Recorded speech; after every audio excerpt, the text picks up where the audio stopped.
오늘 이 본문에 다윗의 고백에 이 내게 상을 차려주신다는 말은 잔치상을 차려주신다는 말입니다.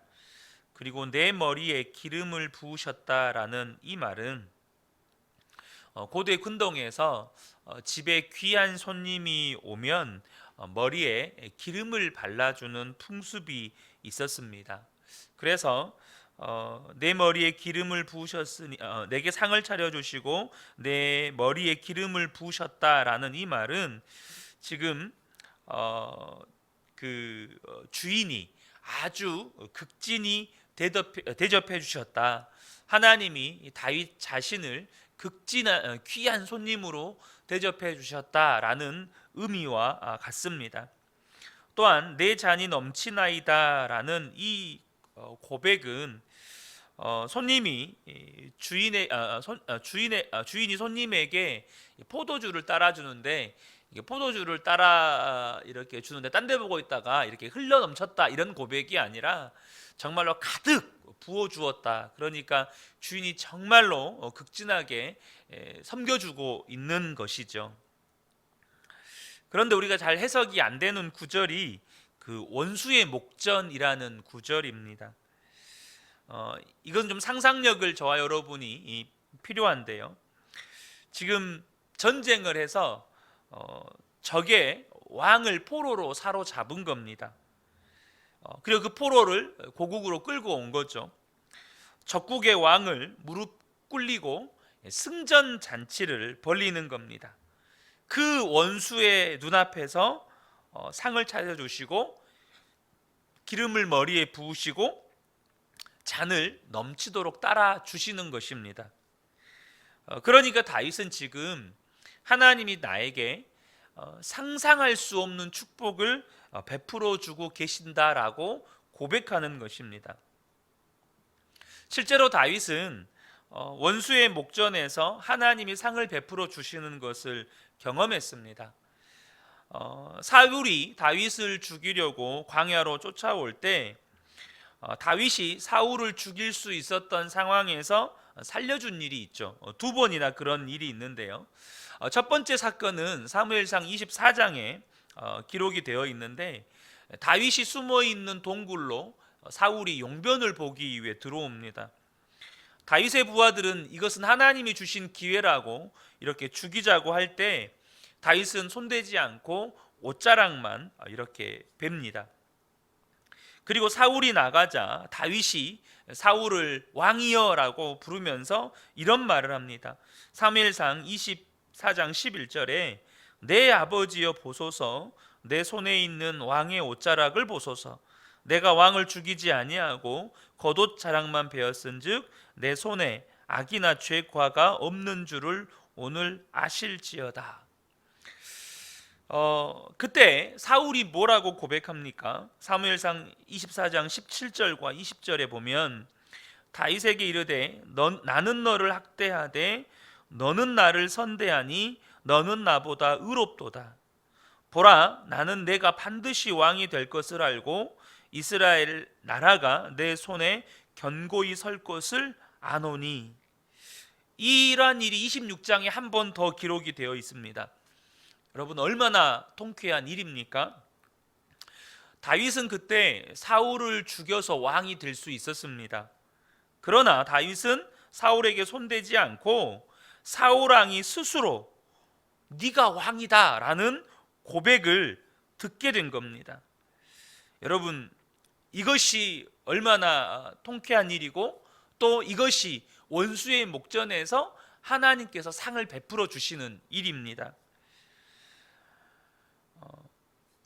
오늘 본문의 고백의 실제적인 사건이 이 사무엘상 24장과 26장의 사건입니다. 이와 같은 일이 또 이 말씀이 저와 여러분의 삶에도 일어나기를 축복합니다.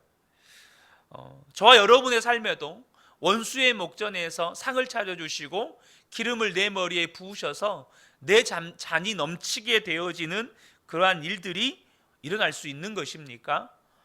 정말 일어날 수 있다는 것입니다. 이것이 예수 믿는 모든 사람들에게 하나님이 주시는 약속이고 축복이라는 것이죠. 하나님은 저와 여러분을 위해서 천국 잔치를 준비해 놓으셨습니다. 오늘 본문의 다윗의 고백과 같은 천국 잔치를 저와 여러분도 경험하게 된다는 것이죠. 다윗도 이 고백을 하면서 하나님의 영원한 하나님 나라에서 누리게 될 천국 잔치를 생각했습니다. 6절을 보면요, 내일 6절을 나누겠지만 내 평생의 선하심과 인자하심이 반드시 나를 따르리니 내가 여호와의 집에 영원히 살리로다. 다윗은 이 세상에서 잘 되는 것보다 하나님의 집에서 영원히 사는 것을 사모했습니다. 그래서 다윗은 사울왕을 죽이지 않은 것입니다. 사울왕을 죽이면 조금 더 빨리 왕이 될 수 있습니다. 그러나 다윗 안에는 내가 하나님의 기름 부음을 받은 사울왕을 죽여서 왕이 되는 것이 무엇이 유익할까? 왕이 조금 일찍 될 수는 있겠지만 그것이 다윗 왕의 기쁨이 아니었다라는 것입니다. 다윗이 생각할 때 내가 사울 왕을 죽이지 못함으로 왕이 되지 못한다가 할지라도 그게 무슨 상관이 있는가? 지금 다윗은 하나님 집에서 영원한 천국 잔치를 꿈꾸고 있는 겁니다. 그것을 소망하고 있는 겁니다. 그 영원한 하나님 나라에서 자신이 받게 될 이 천국 잔치를 꿈꾸고 소망하다 보니까 하나님 뜻대로 살고 싶은 겁니다. 아주 작은 것 하나라도 하나님이 하기 싫은 것은 안 하고 싶은 겁니다. 세상에서 잘 되는 것보다 영원한 천국에서 잘 되기를 원했기 때문이죠. 여러분, 우리가 그러한 믿음이 없기 때문에 이 세상에서 잘 되는 것과 천국에서 잘 되는 것이 잘 비교가 안 되는 겁니다. 여러분, 하나님 나라에서 받을 천국 잔치를 진짜로 믿는 사람은 이 세상에서 사는 것이 다릅니다. 천국의 소망과 영생의 축복을 진짜 믿는 사람은 세상을 마음대로 안 삽니다. 세상에서 사는 동안 죄짓고 욕심부리고 내 마음대로 살고 싶지 않은 겁니다. 오직 주님만 주고라고 붙잡고 하나님의 말씀대로 성공의 길보다는 의의 길로 가기를 갈망합니다. 여러분도 그러십니까? 여러분 에녹 이야기를 아실 겁니다. 에녹이 평생 하나님과 동행하다가 죽지 않고 하나님께로 들림받아 갑니다. 그러니까 죽지 않고 하나님께 들림받아 간 것만 빼고는 에녹과 우리는 똑같습니다. 무슨 말이냐면 이 세상에서 하나님과 동행하다가 하나님 나라에서 영원히 사는 겁니다. 그러니까 이 세상에서 이 세상 방식으로 살다가 죽고 난 다음에 하나님과 동행하며 사는 것은 없습니다. 이 세상에서 내 맘대로 살다가 죽고 난 다음에 천국에서 주님과 함께 사는 것은 없다는 겁니다. 여러분, 저와 여러분이 천국 잔치를 받을 사람이라면 지금 하나님과 동행하며 사는 겁니다. 다윗이 내 잔이 넘치나이다라고 고백했듯이 지금 저와 여러분이 그런 고백을 하고 있는지, 그런 고백을 할 수 있는지 점검해 보셔야 한다는 것입니다. 죄송한 말씀이지만 지금 내 잔이 넘치나이다 라는 고백이 안 된다면 여러분 지금 하나님 나라에 들어갈 사람은 아닙니다. 많은 성도들이 얼마 전에 우리가 설 명절이었잖아요. 명절이 되면 여러 가지 이유로 마음이 힘들어합니다. 그런데 우리의 마음이 내가 처한 상황에 따라서 변한다면 우리의 신앙을 점검해 볼 필요가 있습니다. 여러분, 우리가 정말 영향받는 것은 이 땅이 아닙니다. 우리가 정말 영향받는 것은 하나님 나라의 잔치입니다. 하나님 나라에서 누릴 잔치가 준비되었으니 지금 내가 아무리 힘들고 어려워도 내 잔이 넘치나이다 라고 고백하는 사람은 천국을 소유한 사람입니다. 하나님이 여러분을 위해서 천국 잔치를 예비해 놓으셨습니다. 이걸 믿으면 이 땅에서 어떤 상황과 환경의 변화 때문에 내 마음이 영향받지 않는 겁니다. 마태복음 13장 44절에 보면 밭에 감추인 보화를 발견한 농부 이야기가 나옵니다. 천국은 마치 밭에 감추인 보화와 같으니 사람이 이를 발견한 후 숨겨두고 기뻐하며 돌아가서 자기의 소유를 다 팔아 그 밭을 사느니라. 여러분, 천국을 소유한 사람이라고 하면서 보화를 발견한 것 같이 기쁘지 않은 사람은 사실 천국에 소망이 없는 사람입니다. 우리가 정말 정신 차려야 하는 것이요, 지식으로 아는 것과 믿는 것이 진짜 다르다는 것을 아셔야 합니다. 내가 지금 천국을 믿는다고 하는데 보화가 감추어진 밭을 산 그런 기쁨이 없다면 여러분, 그 천국을 믿는 믿음이 실제가 아닌 겁니다. 그러니까 우리가 24시간 주님을 바라보고 주님과 동행하면서 우리의 믿음이 실제가 되어야 하는 겁니다. 요한복음 4장 28절에서 30절 보면 여러분, 그 사마리아 여인 이야기가 나옵니다. 예수님을 만난 이후에 28절에 여자가 물동이를 버려두고 동네로 들어가서 사람에게 이르되 내가 행한 모든 일을 내게 말한 사람을 와서 보라, 이는 그리스도가 아니냐 하니 그들이 동네에서 나와 예수께로 오더라. 여러분, 이 여자가 어떤 여자입니까? 남편을 5명을 바꾼 여자입니다. 지금 남편이 6번째 남편입니다. 여러분, 그러면 남편이 5명이나 바뀌었으면 마음에 얼마나 많은 상처가 있을까요? 또 마음에 얼마나 많은 도끼를 품고 있을까요? 그 여인의 말 한마디 한마디에서 상처가 묻어나오지 않겠습니까? 그런데 이 여자가 예수님을 만나고 나니까 인생이 완전히 바뀌어 버렸습니다. 이것이 내 잔이 넘치나이다 라는 실제입니다.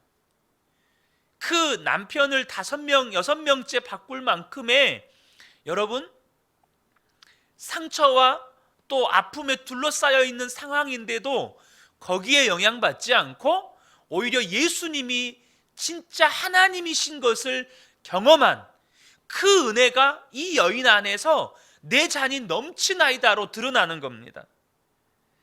사랑하는 성도 여러분, 우리의 삶에 잔이 넘치는 은혜는요, 상황과 형편과 관련되어 있지 않습니다.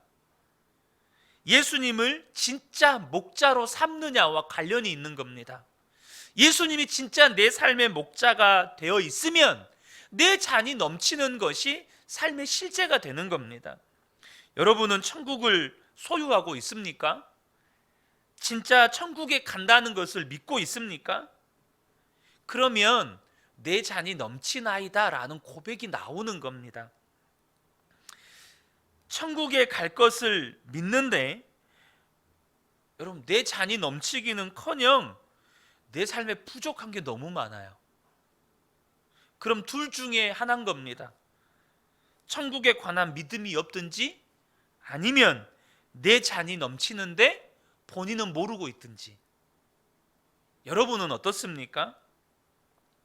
사실 많은 성도들의 신앙에 예수를 믿지만 그 초점이 어디에 있냐면 예수님이 나의 목자보다는 푸른 초장과 쉴만한 물가에 있습니다. 예수 믿는 건 방법이고 목표는 푸른 초장과 쉴만한 물가에 있다는 거예요. 여러분, 양은 푸른 초장과 쉴만한 물가가 있어서 잠자는 게 아닙니다. 목자가 옆에 있으니까 푸른 초장과 쉴만한 물가에서 잠잘 수 있는 겁니다. 만약 목자가 없다면 푸른 초장이 있고 쉴만한 물가가 있어도 지금 양은 죽음의 위기에 빠져 있는 겁니다. 그러므로 저와 여러분이 성공을 목적으로 삼지 않고 혹은 부유하게 되는 것을 목적으로 삼지 않고 예수님 그분만을 목자 삼기로 결단하셔야 한다는 거예요. 예수님을 죽기 살기로 붙잡고 살기로 저와 여러분이 결정하셔야 합니다. 여러분, 어제 하루 예수님이 목자가 되는 삶을 사셨습니까? 여러분, 그 점을 저와 여러분이 확인하셔야 된다는 겁니다. 주님이 함께 하시면 사망의 음침한 골짜기를 가더라도 두려움이 없게 되는 겁니다. 아마 들어보신 이야기일 겁니다. 순회 선교단 김용희 선교사님이 딸이 선교 훈련을 받기 위해 선교지에 갔다가 죽을 병이 걸렸다는 소식을 듣게 됩니다. 급하게 선교지로 갔더니 딸을 손을 쓸 수 없을 만큼 딸이 죽어가고 있는 겁니다. 한국으로 데려가야 되는데 문제는 20시간도 넘는 이 여행을 딸의 몸 상태가 감당할 수 없는 것 같은 겁니다. 지금 여행을 갔다가는 여행 가다가 죽을 것 같고 그 자리에 두면 거기서 치료도 못 받고 죽을 것 같은 겁니다. 아버지가 되어서 결정을 내려야 하는데 그때처럼 힘든 때가 없었다는 겁니다. 고민하다가 데려가기로 결정을 하고 내일 아침에 떠나는 겁니다. 너무나도 두려워서 하나님께 기도할 때 새벽에 하나님께서 말씀을 주셨는데 그 말씀을 메모를 했습니다. 아빠 손잡고 떠나는 여행, 위험하지만 행복한 여행, 주님과 함께 가는 여행, 안전하고 아름다운 여행. 하나님이 선명하게 그 마음을 주셔서 딸의 손을 붙잡고 기도하면서 그 음성을 딸의 귀에 들려주는 겁니다. 아빠 손잡고 떠나는 여행, 위험하지만 행복한 여행, 주님과 함께 가는 여행, 안전하고 아름다운 여행. 여러분, 주님과 함께 가면 사망의 음침한 골짜기도 두렵지 않게 되는 겁니다. 지금은 잘 사역하고 계시다는 겁니다. 여러분, 예수님이 나와 함께 하시는 게 분명하면, 주님이 나의 목자가 되시면 사망의 음침한 길을 가도 두렵지 않게 되죠. 저와 여러분의 목적은 푸른 초장이나 쉴만한 물가, 성공이 아닙니다. 예수님 그분이 목적입니다. 이 신앙이 분명하면 주님이 나를 위해서 천국 잔치를 예비해 놓으셨거든요. 그게 믿어지면 어떤 상황에서도 내 잔이 넘치나이다라는 고백이 되는 겁니다. 이 고백을 못하는 이유는 예수님이 내 목자이신데도 실제로는 목자 없는 양처럼 살고 있기 때문입니다. 말 한마디, 행동 하나도 내가 하고 싶은 대로 사는 겁니다. 성공을 위해 죽어라고 달려가는 겁니다. 어떤 때는 목자 없는 양이 더 부럽죠. 목자 없는 양이 얼마나 재미지게, 얼마나 여러분 자유롭게 삽니까? 여러분, 그것이 마귀가 우리에게 들려주는 음성입니다. 하와가 그 마귀의 소리에 넘어갔고, 여러분 가룟 유다가 그 마귀의 소리에 넘어갔습니다. 어제 예수 동행일기에 기록한 것입니다. 그대로는 아닌데요. 설교 녹음을 하다가 존 하이드 선교사님 매화를 읽는데 위대한 선교사의 반열에 오르고자 한 그 존 하이드 선교사님의 야망이 제 안에도 동일하게 있는 겁니다.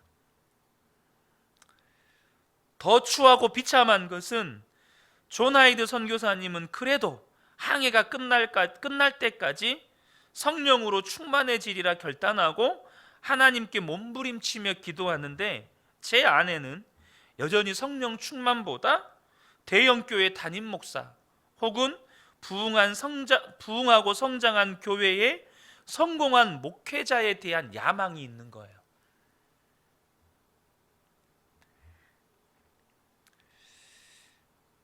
지금 그 모습이 참 너무, 제가 볼 때도 너무 비참하더라고요. 그래도 정직하게 기록하고 하나님 앞에 기도했습니다. 지금 내 모습은 이렇게 비참하지만 하나님께서 변화시켜 주실 것을 기대하기 때문입니다. 오늘도 저는 제가 양인 것을 고백하고 또 주님이 목자인 것을 고백합니다. 제가 지금 죽기 살기로 주님을 붙잡고 있다고 자신 있게 말하지 못할 것 같습니다. 그럼에도 불구하고 주님을 바라보는 것 외에 내게 달리 어떤 삶의 방식이 없는 겁니다. 제게는 주님이 목자인 것 외에는 다른 삶의 방식을 찾을래야 찾을 수가 없는 겁니다. 그래서 부족하고 연약하지만 주님을 바라보려고 의지적으로 결단하고 나아갈 때 주님이 나의 마음도 생각도 말도 바꾸어 갈 것을 경험합니다. 어제 또 한편은 이런 일이 있었습니다. 우리 딸아이가 버젓이 뻔히 보이는데도 거짓말을 하는 겁니다. 그런데 놀라운 거는 제가 우리 하규한테 어제 말씀 나누면서 잠깐 그런 말을 했어요. 과거에 하규가 저한테 거짓말을 한 적이 있거든요. 뻔히 제가 믿어주려고 하고 또 아이에게 기회를 주는데도 뻐젓이 거짓말을 하는 거예요. 그때 얼마나 분노하면서 아이를 때렸는지 몰라요. 그런데 주님을 바라보려고 몸부림치는데 내 안에서 분노가 안 올라오는 거예요. 내 안에서 분노의 감정이 올라오지 않고 어떻게 하면 이 아이에게 주님을 바라볼 수 있도록 도와줄 수 있을까? 어떻게 하면 이 딸에게 주님을 바라볼 수 있도록 내가 이 아이를 도와줄 수 있을까? 그 마음이 올라오면서 아이에게 말이 나가는 거예요. 사랑하는 성도 여러분, 상황과 환경이 바뀌면 내 잔이 넘치게 되는 게 아닙니다. 주님이 진짜 목자가 되면 내 입술에서도 잔이 넘치고 내 생각에서도 잔이 넘치고 내 행동에서도 잔이 넘치는 겁니다. 사랑하는 성도 여러분, 저와 여러분이 오늘도 주님을 목자 삼아서 내 잔이 넘치는 은혜를 경험하게 되시기를 주님의 이름으로 축복합니다. 정말로 내가 주님을 목자 삼고 있는지, 주님을 목자 삼고 있다면 정말로 주님이 나를 위해서 천국 잔치를 예비하고 계시다는 걸 믿고 있는지, 그것을 정말로 믿고 있다면 상황과 환경에 상관없이 나는 내 잔이 넘친다고 고백하고 있는지 다시 한번 저와 여러분의 믿음을 점검하고 주님 앞에 서게 될 때, 주님을 바라보게 될 때 정말로 내 잔이 넘치나이다라는 고백이 흘러나오는 이 한날이 되시기를 주님의 이름으로 축복합니다. 아멘.